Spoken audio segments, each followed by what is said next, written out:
Hello, good evening. You're watching News 9 Live. I'm Shweta Kothari and you're watching our budget coverage. Budget 2024 Blueprint for the Big Leap. I am Krishanakumar. One day before the budget, as is customary, the National Economic Survey has been presented by India's Finance Minister Sitharaman, who, bear in mind, will be presenting a record 7th budget come tomorrow. But a day before that, it's all about the economic survey of the bygone financial year 2023-24. And we here, over the course of the next half an hour to an hour, we'll be telling you all about what that macroeconomic survey is telling you, the key highlights, and what it could possibly mean for the budget tomorrow, isn't it, Shweta? Absolutely. Remember, economic survey, it's a comprehensive document on the state of the Indian economy and was presented in the Parliament today, a day ahead of the Union budget, which will be presented tomorrow on 23rd of July. The survey highlighted India economy's stability amid global headwinds and inflation, which remains a bit sticky right now. Now, domestic growth drivers continue to support economic growth in financial year 24, despite uncertain global economic performance. Unemployment rate has now declined to 3.2% in financial year gone by. India's external debt has also been sustainable over the years, and challenges such as slowing global GDP growth and an all-time rise in trade protectionism could be significant in days and months to come. Those, of course, some of the highlights that are coming out of the economic survey, which was tabled in the Parliament. Joining us to talk about state of the Indian economy in the year gone by and what's to look ahead is Rishi Shah. He's a partner and economist for the Economic Advisory Lead at Grant Thornton. Also with us is Sujan Hajra. He's Executive Director and Chief Economist at Anand Rathi. Also with us on the show is Dr. Manoranjan Sharma, Chief Economist, Infomerics Ratings. Gentlemen, thank you very much, all of you, for taking time out and for joining us this this evening. This is a crucial day, and we are, of course, talking about what comes out of the budget tomorrow. What are the expectations? But just on the back of those expectations, what could be the macroeconomic picture going ahead? Now, today in the economic survey, Sujan, I want to come to you first, has pointed to what could be the GDP growth rate in the year coming ahead, and which is the ongoing financial year as well. A conservative estimate, as some would say, for 6.5 to 7%, way lower than what RBI is suggesting, and a lot of other agencies, including IMF and Asian Development Bank, are also suggesting. So if you look at even for the last financial year, the initial expectation of growth was 6 to 6.5, which eventually got upgraded ultimately to 8.2%. So therefore, I think this is just in view of the kind of uncertainties which we are facing, particularly on the global front. Also the kind of slowdown which we expect in some of the developed countries, particularly US, in late 2024 and early 2025. There is a lot of geopolitical uncertainty. So in view of all these factors and also the other factors pointed out by the economic survey today, including geoprotectionism and all these factors, I think it's definitely a conservative estimate, but I would expect in course of the year this estimate will be increased. If you look at IMF, already has the World Economic Outlook has increased India's growth prospect in 2 tranches. So therefore, I won't lose much sleep on this number. It's a conservative number. Nevertheless, India might do actually better than this. All right, it may stand to revise, Krishna. Yeah, I mean, and you're talking about the other estimates, Shweta. The Asian Development Bank has given an estimate of 7% GDP growth for the next upcoming financial year. We also have the IMF, which incidentally just last week upped its India's GDP forecast from 6.8% to 7%. The only thing is that it's the RBI, Reserve Bank of India, which is estimated 7.2% GDP growth for the upcoming financial year. So it'll be interesting time. Let's probably take this out to Rishi Shah as well. Rishi Shah, lots of talk about that GDP number coming on the back of a year in which GDP was above 8%. On 3 out of 4 quarters, and the economic survey itself using the word conservative estimate of 6.5 to 7%. How do you see the road ahead? I think this is a fair assessment, like you clearly pointed out. It's a conservative assessment. We've seen the number actually trump expectations more often than not over the last year. That shows that there is some kind of momentum in the economy, which maybe a lot of economists like me missed out on. And that's something that we ought to sort of carefully look at. I'd be more interested in looking at how the budget numbers have been prepared tomorrow, because that talks about the nominal growth, and you take an average of around 4%. So I mean, overall, I think a growth rate more in the region of 7 to 7.5% seems more likely. Okay. But the thing is that there are a lot of uncertainties, geopolitically speaking, and that I think weighs on the overall number. All right, Dr. Manoranjan Sharma, do you agree with that estimate, sir? What are your expectations as far as the GDP growth rate is concerned before we move to other aspects of the economic survey? Yes, I entirely agree with you and the other participants, the speakers on the panel, that this is a conservative number. If you look at the RBI has given a projection of 7.2, the IMF 7.2, 7%. But then this number percent has to be placed in a proper historical, and at a time when the global economy last 2 years grew by 3.2%, for 2024, 25, possibly 3.3 to 3.4. So India has clearly emerged as some kind of an outperformer, some kind of a bright spot in the global economy. And this kind of a growth, steady momentum in the growth, that kind of impetus in the growth process that we see today, something in the region of 7% or even more, is likely to stay here for quite some time. All right, that growth rate is likely to stay here for quite some time. That's the word coming in. Steady as she goes. That's what the economic survey has predicted about India's GDP growth. Able to, despite all the headwinds, all the geopolitical tensions, has been able to sustain that growth rate. Coming 6.5 to 7%, coming on the back of 8.2% is not that bad at all, Krishna. And that is going to be the momentum of India's economy as far as the year going on, the financial year which is currently ongoing, is concerned. We'll come back to you with more aspects of what to expect as far as a growth trajectory is concerned. But of course, as far as India's ambition to becoming a developed economy, becoming an economy to aspire for, and getting those goals meted by 2047, which is India at 100 years of independence, is concerned. Finance Minister Nirmala Sitharaman tabled that very crucial economic document on state of the Indian economy today in the Parliament, the economic survey for financial year 2023, highlighting the growth prospects of the country for year to come as well. Of all the takeaways as far as the GDP growth is concerned and other macros, was also commentary on inflation, on current account deficit, and how India's performed in the year gone by. On the show with us is Sujan Hajra. He's the Executive Director at Anand Rathi. He's a Chief Economist. Also with us is Rishi Shah, who's a Partner Economist for Grant Thornton. I want to first come to you, Rishi. You know, I'm reading other macro data which is coming out of that economic survey, and it says that the inflation, of course, has now declined. The retail inflation has declined to 5.4% for financial year 24, but the CAD has also narrowed now to 0.7% of the GDP, mainly on the back of subdued global demand for goods. What are you making of this macroeconomic data? It's working in favor of India, but is enough and more being done to up the exports? And is that something that should concern us? These are important numbers, but importantly, these are numbers that reflect the situation of the year gone by. I mean, for us, what matters is what lies ahead. And a 5.4% number for retail inflation, especially given the income levels, and out of which food inflation is around 7.5%, is still a matter of concern. Looking at purely at inflation, I think it's going to be tricky, because globally inflation has been higher, and the way the structural factors have moved across the global economy, you're likely to see higher inflation and thereby higher rates in the developed economies, and similar impact on us. On the current account deficit, I think the government is trying to make some good moves on exports. It's a two-handed sort of a story, wherein you need the states also to ramp up their efforts on pushing exports.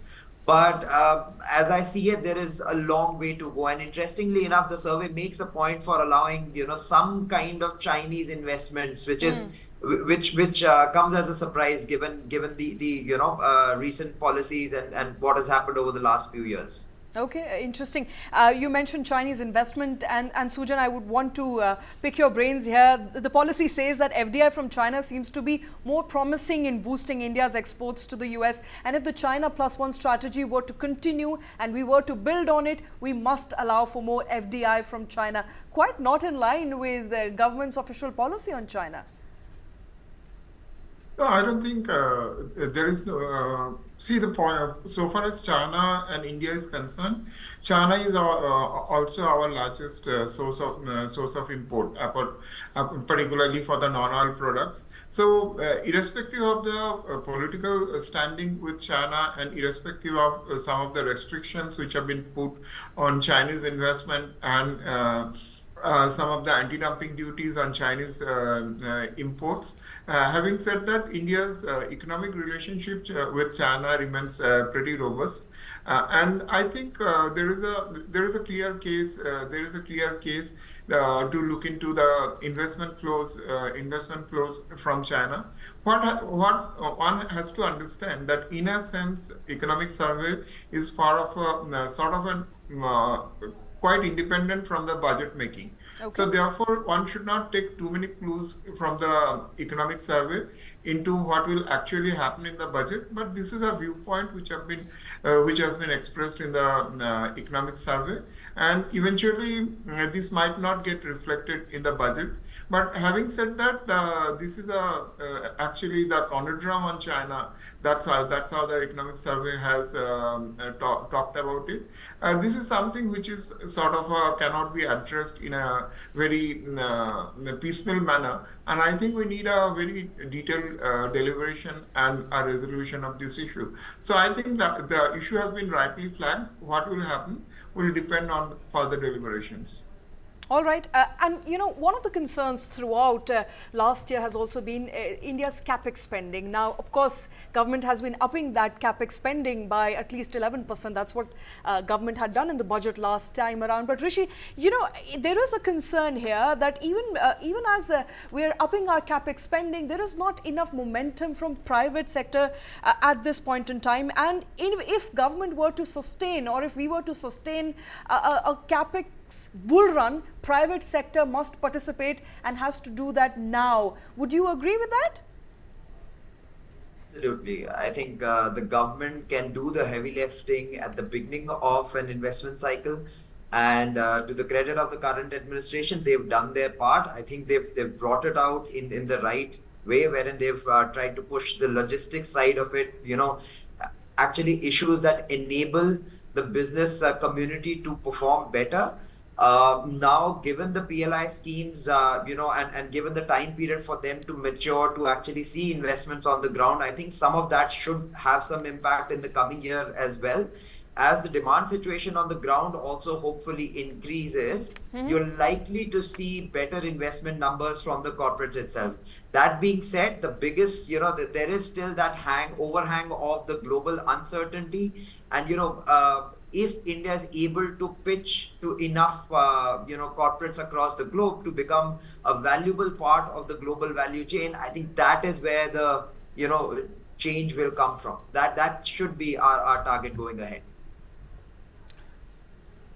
All right. The one question here is that even as, you know, there's talk of the expansion of, you know, government's capex and government spending, there is that fiscal consolidation roadmap that the government has to stick to, because that is equally an important part of India's long-term growth strategy. Yeah, so you know that's quite interesting. I mean, I have a slightly different opinion on that. While there is a need for some kind of consolidation, the actual extent of that consolidation, and you know, given the current position with a high GDP number and you know the resources on hand, if the country is able to invest in areas which can reap further dividend in the years to come, in terms of you know augmentation of the workforce, in terms of skill augmentation, overall health outcomes. If we look at those areas, I'm not sure if we need that aggressive and path for fiscal consolidation, especially given how the global economies are moving. I mean, the key question is, if you were to hit a 4.5% or a 4% fiscal deficit sooner rather than later, what advantages would it really have in terms of rates that you have, or maybe a rating upgrade? Those are questions that need to be understood very well. Though I think, given the track record, they are likely, the government is likely to go in for an aggressive fiscal cut at the moment. All right, well, that is the expectation.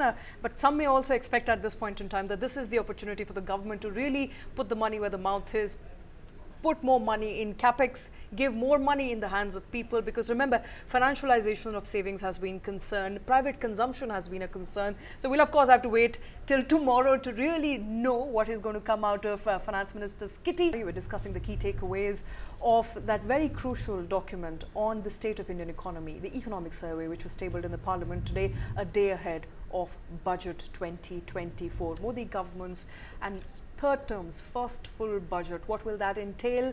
Will it meet the expectations? And what are economists expecting on the back of data that's come out from last year? We're discussing all of that and more. Sujan Hajra continues to be with us. He's an economist at Anand Rathi. Sujan, right before we went into break, we were discussing capex and we were also discussing PLI. India has had a thrust on manufacturing, and we know for a fact that the government wants to push manufacturing. When PLI was announced in 14 key sectors, there was a lot of conversation as to how successful the scheme will be. A year and a half down the line, we do know that some sectors have picked up. For instance, electronics, where electronics now accounts for a significant growth. About Indian electronics account for 3.7% of the global market share today. Other sectors and the pickup in other sectors remain tepid right now. Do you think it's time to expand the scope of PLI? What are your expectations as far as development in manufacturing sector is concerned? So what I think, apart from consumer electronics, we have also seen some traction in auto components and in the chemical sector, including pharmaceuticals.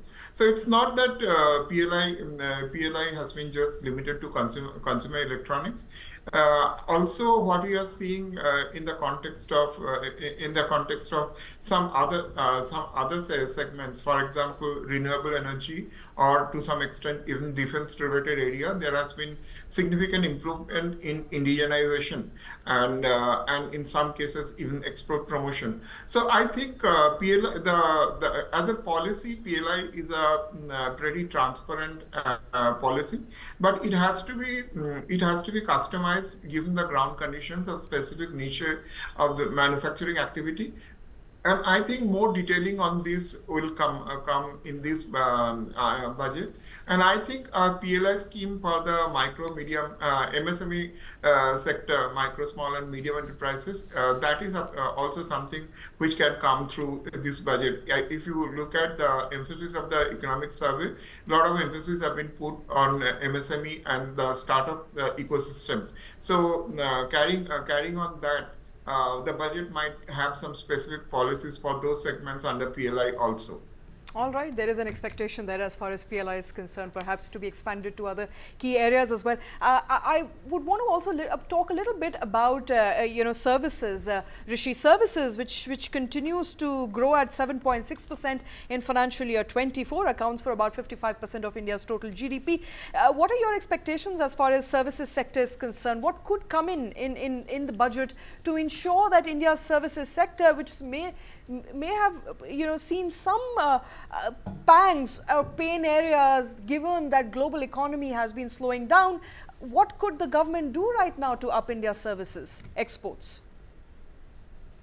I think I'll take a cue from our Minister of Commerce and Industry when he said that for the government to stay away from certain sectors, it actually bodes well for those sectors. So I think they've done really well.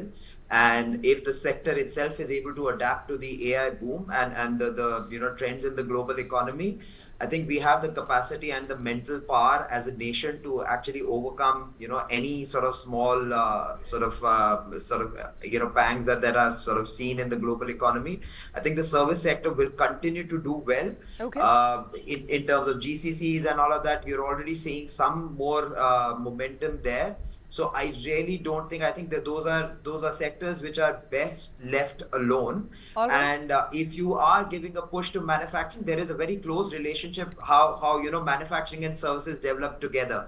So it will automatically boost certain other services sectors, and you need a diversification in that aspect also, and essentially a move up the value chain, which can be helped by the government in some small way, but broadly it's the private sectors taking, and really very limited that the government can do in terms of actual help there. All right. And since you mentioned India's prowess as far as services is concerned, GCCs, which have grown from 1,000 in financial year 2015 to 1,580 centers in financial year 23. Technology startups have risen from 2,000 in 2014 to 31,000 in 2023. There is, of course, emerging job demand for services sector, which entail more focus and skills, including blockchain, AI, machine learning, Internet of Things. But there's also a report by Capital Economics that suggests that AI might moderate India's services export by 0.3 to 0.4%. Is there a need, and I'll take this question to Dr. Manoranjan Sharma. So is there a need for industry to upskill itself and upskill very quickly when it comes to AI if it wants to keep pace in services exports? Well, certainly yes. AI has been a major disruption. This is a world of innovation, disruption, artificial intelligence, out of box innovation, and what have you. So, going forward, in this sense, this could be a major instrument of economic growth and structural transformation in terms of value addition, in terms of innovation, in terms of new products, in terms of value addition. So going forward, artificial intelligence, things like that, will constitute important elements of the way forward. And I'm happy to see in this economic survey that this instrument of positioning India as a knowledge leader gets due emphasis in the economic survey. All right. All right, Yes, we're talking about multiple sectors right now. The question I keep going back to is, of course, things that affect all of us, and that is inflation. I really wanted to talk about that again. One is the fact that the inflation is predicted to fall to 4.5%, which is within the target range in the upcoming financial year. But currently, it's at the 5.4% mark. Mainly, food inflation is at 7.5%. Sujan, if I were to ask you at this stage, what can Budget 2024 do to bring inflation and more importantly, something like food inflation that's difficult to tame at a policy level? No, that's true. But what you can do through the budget and what you are actually doing is to insulate the most vulnerable section of the population from the vagaries of inflation. So therefore, you are, as for the economic survey, you are providing 81 crore, that is 810 million people, free ration, which insulate them from to a large extent from high food prices. So therefore, I think that's one thing which the budget can do, and I think there will be an increase in food subsidy in the budget, partly reflecting the continued effort to provide free food grains, and also maybe anticipating subsequent acceleration in the increase in minimum support price for key crops. I think apart from that, government these are really supply sided. A good monsoon should actually bring down the prices. But I think the economic survey has talked about quite a bit of structural reform in the context of agriculture, which may not be strictly at the purview of the budget alone. But after the withdrawal of the farm acts, the three farm acts, there is no blueprint for the future of agricultural reform in India. I think the budget could be a good forum to give that blueprint, and in a sense, this will actually give us a path towards food inflation, how it can be tamed. I would expect that from the budget. All right, and since you talked about agriculture and the need for structural reforms in agriculture, I want to take this question to Dr. Manoranjan Sharma. Sir, three farm laws were expected to change the face of agriculture in India. Obviously, farmers were unhappy, they had to be withdrawn. But in your assessment, what can the government really do to structurally change farming in India, to ensure more money in the hands of farmers without the kind of subsidy bill that government has to foot right now? What sort of changes are you expecting as far as a blueprint for agri structural reforms is concerned? Well, going forward, agriculture has to be a major driver of both economic growth and structural transformation. If you look at the macro figures, you'll find that agriculture constitutes only about 16 to 17% of GDP, whereas about 50% of the population is still continues to be engaged in agriculture. So this is completely unsustainable. Within the last 50 years, we have done reasonably well. But going forward, this process has to be given an impetus by focusing on high value crops, on focusing on value addition, on focusing on more on warehouse storage, and particularly use of modern technologies such as artificial intelligence, use of drone, use of sprinkler, all these kind of measures, drone weather forecasting, all those new and innovative concepts, they can play an important role in increasing the volume and more importantly the productivity of agriculture sector in India, which will have a very good impact both on economic growth and distributive equity. All right, those are the expectations, of course, as far as agriculture is concerned right now. Remember, agriculture sector registering a growth of about 4.18% at constant prices in the last 5 years and growing at 1.4% at constant prices in financial year 24. We are, of course, discussing what is to expect from budget 2024. Just a few hours to go. The economic survey was tabled in the parliament today, highlighting the state of the economy in the year gone by and what to expect in the year to come. And we are, of course, discussing the key takeaways. One of the concerns throughout the year for this government has been job creation. Rishi, the economic survey says that unemployment rate has now declined to 3.2%, but there's also a need for major job creation, and jobs to the tune of about 78 lakh need to be created by 2030, especially from non-farm sectors. Do those numbers look all right to you? That is number one. And are you also concerned about state of the unemployment? A 3.2% rate of unemployment does look like conservative.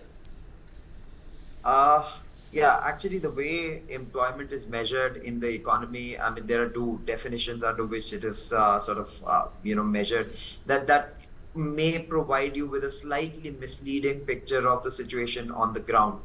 Having said that, this is clearly an area of concern because the way technology is moving, the way the overall, the economics of business is moving, the need for manual inputs is decreasing. The other aspect is that a lot of the aspirational services that that people used to go for can potentially get automated in the coming years. So looking at that, I think there has to be some deep thought around that and some aggressive measures taken on employment for the youth and some skill augmentation so that they're able to take care of their own lives, because the survey clearly points out that the onus is on the private sector for this, and there is a lot that needs to sort of happen there. So this is clearly a big area of concern, and then the number as of now seems humongous.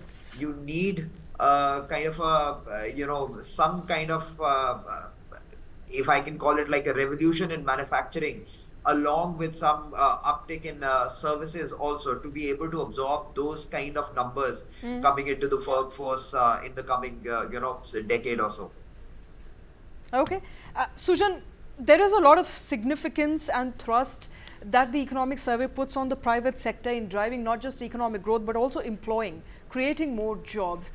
Is the expectation a bit too much right now, creating about 78 lakh jobs annually from non-farm sectors? So if one were to believe that this is the expectation of the private sector alone, isn't the expectation a bit much? No, actually, I don't think so. If you look at the Employees Provident Fund data, the net payroll job addition during this year, the monthly addition is somewhere close to 16 lakh a month. So therefore, if you analyze it, that number clearly surpasses the number which you are talking about. Even if you look at the private sector indicators like Naukri Job Speak Index or Founded Job Index, what you will see that the number of new job openings are either at a record high or it's pretty close to record high. So therefore, I think the current pace of job creation is in line with the requirement. Having said that, what is more important to make this process sustainable, and whatever program government is taking and the kind of emphasis government is giving on education and reskilling the workforce to make them more suitable for the private sector job. So the role of the government here is to reform the education system and the training system, and to absorb this workforce, it's mainly on the side of the private sector. But having said that, I think government has very categorically emphasized that by job you should not think that salaried job. Self-employment and entrepreneurial initiative, those are also livelihood opportunities. And in a country of India's size, you cannot create just salaried jobs to that scale. So therefore, this self-employment and entrepreneurship also has to go in line with creating gainful employment opportunities. Right, and one way of fixing this gap between those who are educated and eligible for jobs but without jobs, Sujan, you'll have to admit, is the fact that a growth in manufacturing, a sustained growth in the services sector, starting with manufacturing, which lags behind in terms of how the percentage it employs. For example, manufacturing employs about 11.4% of India's workforce. That number can certainly go up going forward, especially with all the PLI schemes across sectors. You are looking at a stage where you are looking at a future where the manufacturing sector will be able to generate far more employment than it has so far. So my sense is that if you look at manufacturing is notoriously capital intensive sector, and nowhere in the world the direct employment by the manufacturing is very substantial. And if you look at sectors where we are focusing on, whether it's consumer electronics, whether we are focusing on chemicals, whether we are focusing on pharma, whether we are focusing on auto ancillary, whether we are focusing on defense, none of these sectors are extremely labor intensive. So my sense is that it's if one expects that the proportion of employment in the manufacturing sector would go up very substantially, I don't think that's a rational expectation.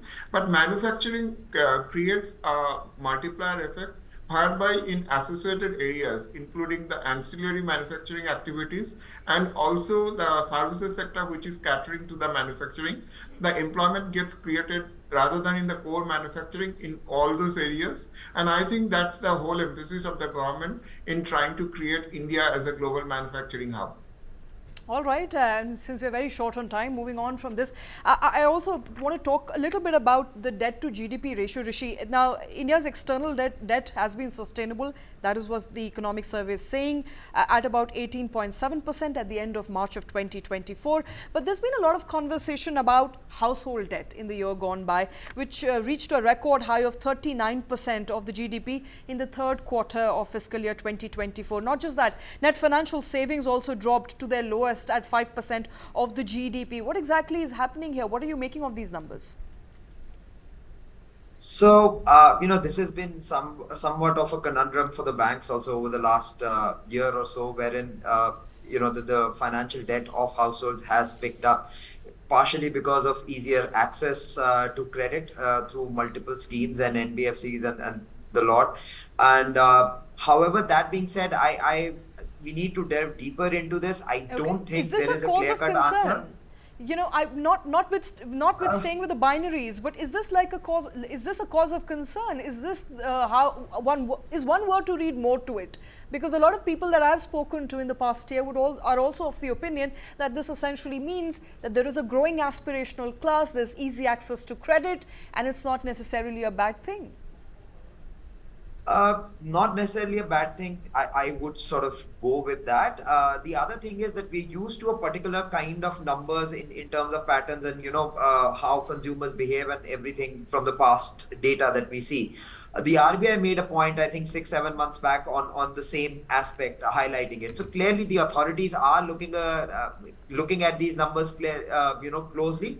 Having said that, I think we need a little more time to see whether this is a cause for alarm bells or not. As of now, this is a change in the behavior of Indian consumers, and we still have to see if income keeps up. I don't really see this as necessarily as a negative, but rather as something that gives some impetus to growth in when the global economy clearly isn't playing its part.